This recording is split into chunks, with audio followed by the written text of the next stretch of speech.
Students, welcome to world of education. और आज की इस बेहद इम्पॉर्टेंट वीडियो के अंदर जो है वो हम फाइनल टर्म के हवाले से कुछ इम्पॉर्टेंट बातें करेंगे। फाइनल टर्म एग्ज़ाम सबको पता है आपका स्टार्ट होने वाला है 15 अगस्त से लेकर 1 सितंबर तक। हमारा जो फाइनल टर्म का एग्ज़ाम है वो चलेगा। तो मेक श्योर स्टूडेंट्स, आप लोगों ने ये कोशिश करनी है कि आप लोग अच्छे से अच्छे नंबर्स को गेन करें। ठीक है, मैं वीडियो में आगे जाने से पहले आपको ज़रा पैटर्न समझा दूं, उसके बाद मैं आपको बताऊंगा कि 2023 में अब आपका चूँकि टोटल पैटर्न प्रीवियस सेमिस्टर्स के बजाय चेंज हो चुका है, तो क्या आपने किस तरह पेपर को जो है वो अटैम्प्ट करना है।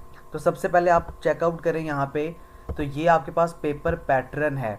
ठीक है, टोटल मार्क्स आपके जो एमसीक्यूज यानी आपका जो टोटल पेपर होगा वो 60 नंबर का होगा, और आपके पास जो ड्यूरेशन होगा वो 90 मिनट्स यानी 1.5 घंटे का ड्यूरेशन होगा। आपके पास टोटल एमसीक्यूज 40 हैं। मैंडेटरी का मतलब है कि लाजमन अटेम्प्ट करने हैं आपने 33, और 7 की आपको चॉइस दी जाएगी। इसी तरह से 5 मार्क्स क्वेश्चन यानी लॉन्ग क्वेश्चन जिसे हम कहते हैं वो 4 होंगे। आपने अटेम्प्ट कितने करने हैं जी? 3 आपने अटेम्प्ट करने हैं, 1 की चॉइस होगी। और 3 नंबर के क्वेश्चन जिसको हम शॉर्ट क्वेश्चंस कहते हैं वो टोटल 6 होंगे। 4 आपने अटेम्प्ट करने हैं और 2 की आपके पास चॉइस होगी। यहाँ पे इम्पॉर्टेंट बात जो आपको बताने वाली है, आपने अटेम्प्ट सारा कुछ करना है, यानी कि आपने 40 एमसीक्यूज भी अटेम्प्ट करने हैं। आपने 4 के 4 क्वेश्चन जो लॉन्ग क्वेश्चन है 5 नंबर के वो भी अटेम्प्ट करने हैं, और आपने 3 नंबर वाले क्वेश्चंस को भी अटेम्प्ट करना है, यानी कि 6 के 6। तो ये सारा कुछ आपने अटेम्प्ट ज़रूर करना है। ठीक है, ऐसा नहीं करना कि आपने एक क्वेश्चन छोड़ देना है, या जो 2 क्वेश्चन यहाँ से आपको चॉइस मिल रही है वो आपने छोड़ देने हैं। वो आपने कब छोड़ने हैं उस पर आगे जाके हम बात करते हैं, लेकिन पहले आपकी 110% श्योरिटी होनी चाहिए कि आप लोगों ने सारा के सारा पेपर जो है वो अटेम्प्ट करना है। ठीक है, अब हम आपके पास जो ड्यूरेशन कितना मिनट का है? 90 मिनट्स का है। अब हम आते हैं छोड़ने वाले क्राइटेरिया के ऊपर। तो देखें, आपने छोड़ना तब है जब आपके पास टाइम कम है और आपको ये सारी चीज़ें, चले एमसीक्यूज तो आप करते ही करते हैं, यानी कि हम एमसीक्यूज को इससे निकाल देते हैं चॉइस से, ये तो लाजमन हमने करने हैं। टाइम है या नहीं है, एमसीक्यूज लाजमी तौर पे सारे अटैम्प्ट करने हैं। 3 और ये जो आपके पास क्वेश्चन है 5 नंबर वाले और 3 नंबर वाले, इसमें से आपने पहले तो 100% आपने कोशिश करनी है कि आप सारे का सारा पेपर अटैम्प्ट करें। अगर टाइम की वजह से कम है और आपको ये जो मैंडेटरी वाला पार्ट है ना सही आता है, यानी कि आपको अंडरस्टैंडिंग है कि इस क्वेश्चन में मुझे 80% मेरे जो है वो मेरे कॉन्सेप्ट्स क्लियर हैं तो मैं उसको कर लूँगा, या आप कहें कि आप कर लेंगे कर लेंगी, तो ये आपने 3 और 4 यानी कि ये तब क्वेश्चन अटैम्प्ट करने हैं जब आपको 100% या 90% या मिनिमम 80% श्योरिटी होगी। पेपर में क्यों आपका जीपीए अच्छा नहीं आता उस पर भी आगे जाके बात करेंगे। इसी वजह से नहीं आता कि आप लोग चॉइस के ऊपर क्वेश्चंस को छोड़ देते हैं, और बेशक आपके ये जो है वो मैंडेटरी नहीं है, मार्क्स नहीं मिलेंगे, लेकिन आपके जो सही क्वेश्चंस होंगे उन्हीं के वर्चुअल यूनिवर्सिटी आपको नंबर देगी। और ये इसी वजह से हो रहा है क्योंकि आपके पास जो टोटल ग्रेडिंग स्कीम है उसको चेंज कर दिया गया उठा के। अब ये बहुत इंपॉर्टेंट पार्ट है ये वाला। इसको डिस्कस करने से पहले मैं थोड़ी सी आपसे फाइनल टर्म की बात करना चाहूँगा कि आपने पेपर को अटेम्प्ट कैसे करना है, उसके बाद हम इस वाले क्राइटेरिया के ऊपर जो है वो बात करेंगे। देखें जी, अगर मैं आपको बड़ी यहाँ पे एक डिटेल से बता दूं कि आपने कोशिश करनी है कि आप एक्सीलेंट मार्क्स को गेन करें।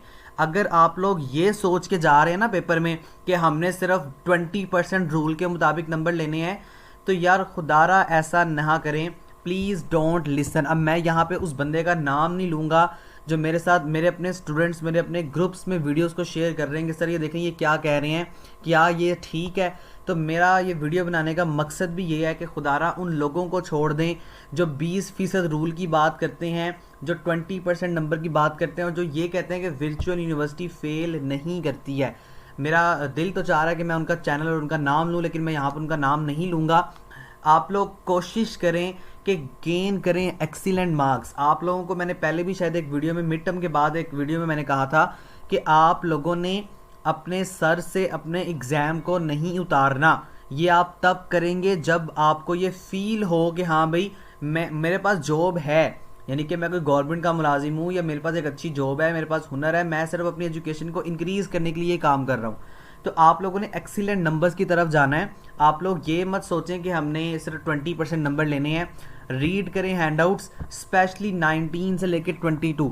मेरा अपना सिलेबस जो है MCS का, उसमें होता ये है कि आपको ना फाइनल टर्म की प्रिपरेशंस भी मिल जाती हैं, वर्ल्ड ऑफ एजुकेशन के ऊपर आपको मिल जाएंगी। आप सर्च करें CS 101, 201, 301, 304, जितने भी सब्जेक्ट्स हैं बाय वर्ल्ड ऑफ एजुकेशन लिखेंगे, सारी मेरी वीडियोस आ जाएंगी, करंटली पेपर्स भी आ जाएंगे। लेकिन उसमें मैंने जो बात की होगी लेटेस्ट वीडियोस के अलावा, वो बात होगी मेरी 22 से लेकर या 23 लेक्चर से लेकर 45 तक। होता ये है कि आपके पास जितने भी पास्ट पेपर की फाइल्स हैं वो 23 से लेकर 45 लेक्चर तक अवेलेबल हैं। आपने काम ये करना है कि MCQs भी आपको मिल गए उन्हीं फाइल से, और मेरी प्रिपरेशन वीडियो से मैंने कॉन्सेप्ट भी कवर करवा दिया। लेकिन 19, 20, 21 और 22 ये 4 लेक्चर से आपका पेपर मेरे मुताबिक तकरीबन 20 to 30% आ रहा होता है, क्योंकि मेरा अपना भी सब्जेक्ट, यानी मेरे जितने सब्जेक्ट्स हैं उनमें से ये था, और इसके अलावा मेरे जितने स्टूडेंट्स हैं उन्होंने भी यही बताया है। अच्छा, ये मैंडेटरी नहीं है जो मैंने कह दिया, लेकिन ये देखा गया है प्रीवियस सेमेस्टर में कि आपका 30% पेपर आपका इंस्ट्रक्टर 19 से लेके 22 लेक्चर तक ज़्यादा कवर कर रहा है। और वजह यही होती है उसकी कि जनाब बच्चों ने 23 से लेके 45 तक तो कवर कर लिया होगा, लेकिन 19 से लेके 22 तक कवर नहीं किया होगा। आप लोग कोशिश करें, अगर टाइम कम है, वैसे ये वीडियो आप लोगों को तकरीबन कोई 7-8 दिन पहले मिल रही है यूट्यूब के ऊपर, अगर टाइम कम है या आप ये वीडियो बाद में देख रहे हैं तो आप लोग कोशिश करें कि 4 लेक्चर्स पढ़ लें, बाकी पास्ट पेपर्स को पढ़ लें। अपने जो प्रिपरेशन वीडियोस हैं उनको ज़रूर देखें, क्योंकि वहाँ पे बहुत सारे कॉन्सेप्ट कवर हो रहे होते हैं। पास्ट पेपर में हमेशा आंसर ठीक नहीं होता, ठीक है। तो प्रिपरेशन वीडियोस को देख के कॉन्सेप्ट को कवर कर लें, इससे आपको क्रिएटिविटी आ जाएगी अबाउट दैट क्वेश्चंस। लॉन्ग और शॉर्ट में अगर क्रिएटिविटी का कोई भी क्वेश्चन है तो आप बड़ी आसानी से उसको जो है वो देख सकते हैं, और अगर आपका कॉन्सेप्ट क्लियर होगा तो आप उसको अपने वर्ड्स में लिख सकते हैं। पेपर को खाली मत छोड़ें, don't leave any type of paper.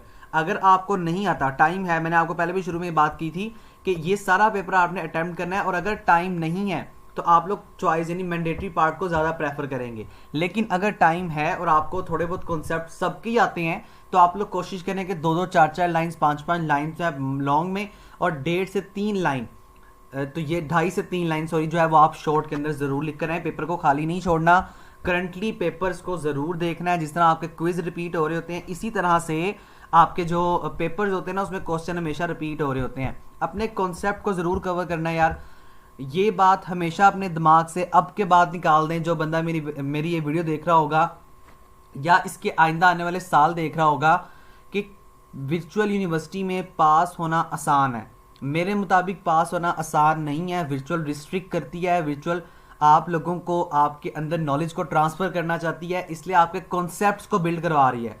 तो आप लोग अपने कॉन्सेप्ट को ज़रूर बिल्ड करें, अपनी सेल्फ राइटिंग की तरफ आएँ, पेपर में सेल्फ राइटिंग करें about that concept. Like question ये है जी, डिफाइन कंप्यूटर।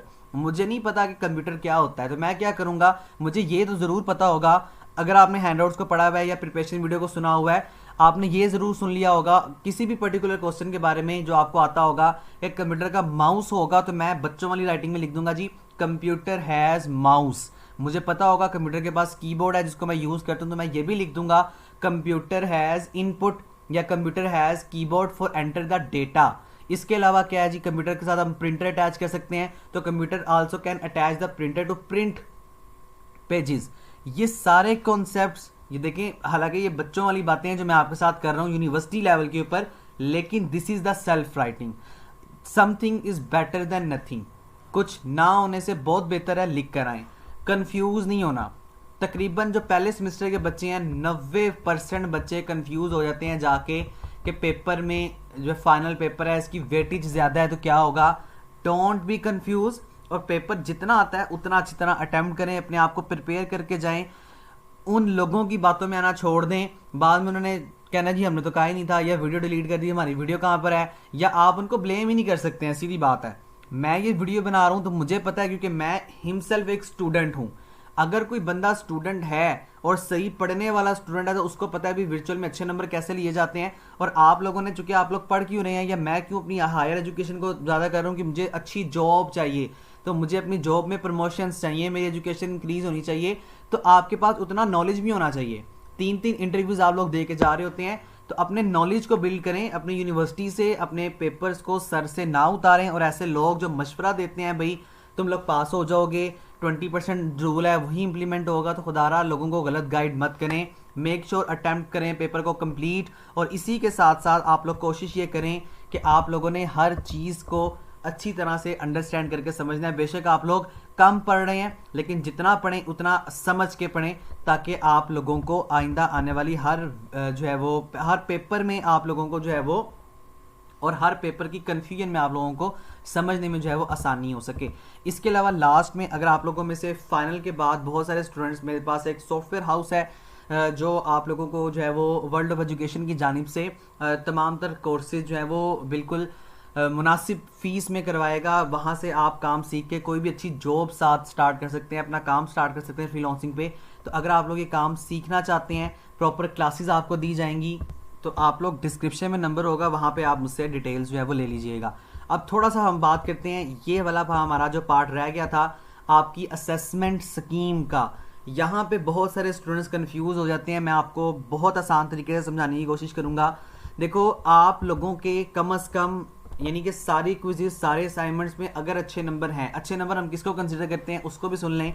अगर आपके असाइनमेंट में 20 में से कम से कम 12 नंबर भी अवेलेबल हैं, that is called the good numbers, ठीक है। तो अगर आपके 40 में से 22 या 25 नंबर्स ये अगर आते हैं, तो आपके ये अच्छे नंबर्स हैं, ठीक है। इसको आपने ये नहीं कहना कि ये बुरे नंबर्स हैं। अच्छा जी, उसके आगे हम बात करते हैं।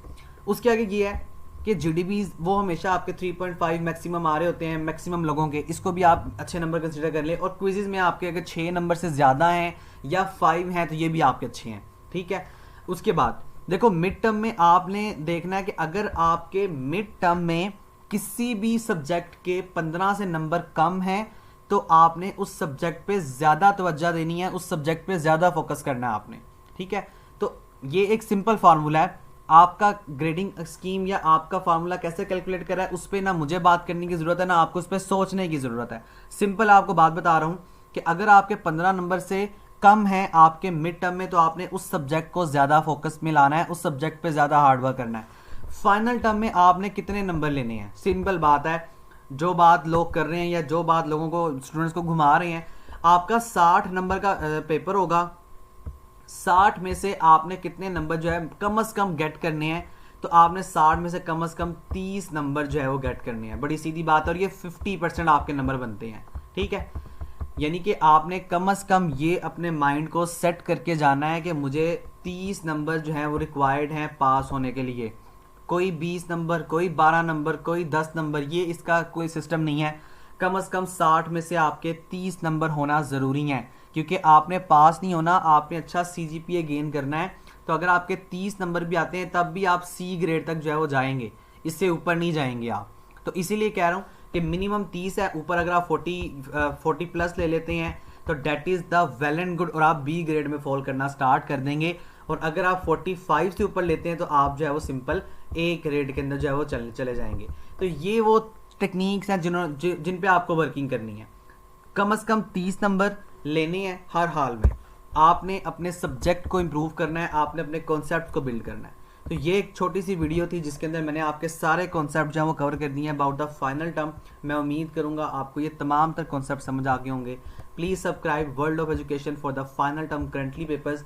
मेरी मैक्सिमम कोशिश ये होगी कि जैसे जैसे मेरे पास करंटली पेपर्स आते चले जाएँ, वैसे वैसे मैं आप लोगों के साथ जो है वो वीडियोज़ विद सोल्यूशन जो है वो शेयर करता चला जाऊँ।